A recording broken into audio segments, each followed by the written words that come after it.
তিনি সূক্ষ্মদর্শী, সব জানতা। পৃথিবীর কোন চোখ ওনারা দেখতে পায় না, কিন্তু তার চোখ সবাইরে দেখে। চিল্লায় বলেন তো তিনি কে? সব তিনি দেখতে পান, সব তিনি শুনতে পান। সাত আকাশের উপর সিদরাতুল মুনতাহা, তার উপরে আল্লাহর আরশ, তার উপরে আল্লাহর কুরসি, সেখানে আল্লাহ তাআলা সমাসীন।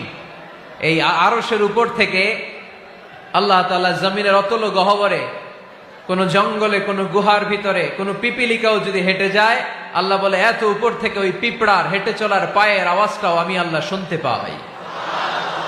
এজন্য কেউ যেটা শোনে না, শোনে কে? কেউ যেটা দেখে না, দেখে কে? কেউ যেটা পারে না, পারে কে? আওয়াজ করে বলেন, আল্লাহ কি আমাদের কাছে না দূরে? আমার বাবা মা আমার যত কাছে, তার চাইতো আমার বেশি কাছের কে?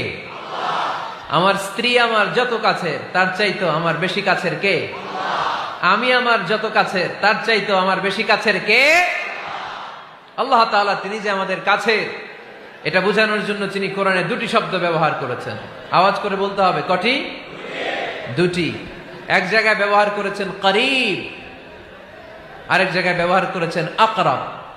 রব্বুল আলামিন বলেন, وَإِذَا سَأَلَكَ عِبَادِي عَنِّي فَإِنِّي قَرِيبٌ أُجِيبُ دَعْوَةَ الدَّاعِ إِذَا دَعَانِ فَلْيَسْتَجِيبُوا لِي وَلْيُؤْمِنُوا بِي لَعَلَّهُمْ يَرْشُدُونَ।